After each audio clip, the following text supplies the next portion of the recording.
ကျွန်တော်တို့ဒီ TikTok မှာတင်ပေးတဲ့နောက်ဆုံးပြီးတဲ့တောက်ကြနေရနေဒီနေ့တနင်္ဂနွေစနေနေ့ထိပေါ့စနေနေ့ထိဆိုတရက်ပဲကြာတယ်9ရက်နိုင်ထားတယ်နော်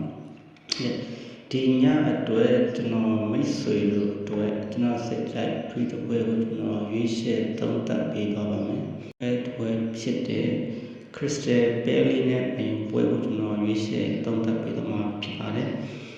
မိတ်ဆွေတို့အနေနဲ့ကျွန်တော်ရဲ့ဒီ TikTok အခါမှာကြာတယ်နော်ဒီ TikTok ကို like follow လုပ်ထားတဲ့ကျွန်တော်ရဲ့ Telegram ကို join ထားပြီးတော့ကျွန်တော်ရဲ့အတားရက်ခံနေပါတယ်။ဘာလို့လဲဆိုတော့ကျွန်တော် Telegram မှာနေစဉ်ပူရမီမောင်းနေမှာပွဲများကိုတင်ပြီးမှကျမိတာဖြစ်လို့တော့ဒီ TikTok ကတော့ကျွန်တော်အရှင်းမကောင်းဘူးเนาะဒါကြောင့်ကျွန်တော် Telegram ကိုဖိတ်ခေါ်ရဖြစ်ပါတယ်။ဟုတ်ကဲ့ကျွန်တော်ဒီညအတွက်ကျွန်တော်စိတ်ကြိုက်ဝယ်ကောင်းတော့ခရစ်စတယ်ပဲလီနဲ့မယုံဘက်ကိုရွေးချယ်ပြီးတော့မယ်ဒီပွဲမှာခရစ်စတယ်ပဲလီကအိမ်ဝင်းကနေပြီးတော့ level 40ရှုံး360စားဆိုပြီးတော့ကြေးကြောပြီးထားတယ်အမှန်တော့ရေပွားကြေးတော့ဒီကြေးကနှစ်ထူးဆန်းနေလို့ဘာလို့ဆိုမန်ယူလိုအသင်းကိုပဲလီကတီ40ရှုံးဆိုပြီးတော့ဖွင့်ထားဆိုဒီနည်းနည်းမျက်စိထဲမှာတော့ဒီမျက်စိစုံကိုစူးခံလာမှန်ဆိုမန်ယူကဖောက်မဲ့နေထားကိုကကျတော့ပဲလီကပြန်ပေးတယ်ဆိုတော့ဒါကလည်းဒီ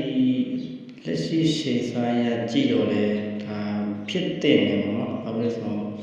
ပဲလီကအိမ်ဝင်ရလက်ကအရင်ကောင်းတဲ့အတင်းနောက်ဆုံးကမှတော့သူဆုံးဝဲတော့မရှိတော့ဘူးနော်နောက်ဆုံးတွေးဆုံဒီနောက်ဆုံးတွေးဆုံလေးဝဲမှာဆိုရင်မန်ယူကရဖို့မရှိဘူးနဲ့ခေါင်းသုံးဝဲတော့ရှုံးထားတယ်ဘယ်လိုတည်ရတာဆိုတော့ဒီ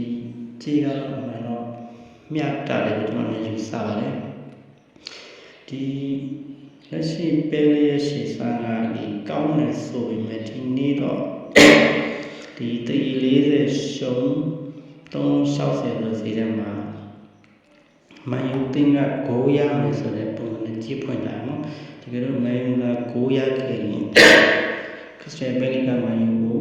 နှစ်ဂိုးသွင်းမှကျင်းအောင်ဖြစ်တဲ့အတွက်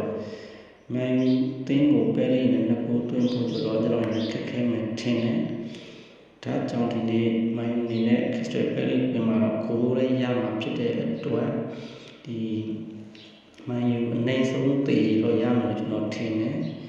ဒီပဲလီရဲ့ပြထားတဲ့ကြေးကလည်းအိမ်ကွင်းအားကြောင့်ရင်လက်ရှိရှေ့ဆိုင်က40ဆိုပြီးနဲ့ဒီလူတွေရှင်းလေးပြောင်းပေးတယ်ပဲကျွန်တော်ယူဆတယ်မှန်တော့ဒီကြေးမျိုးကတော့နိုင်မဲ့ကြေးမျိုးတော့မဟုတ်ဘူးเนาะ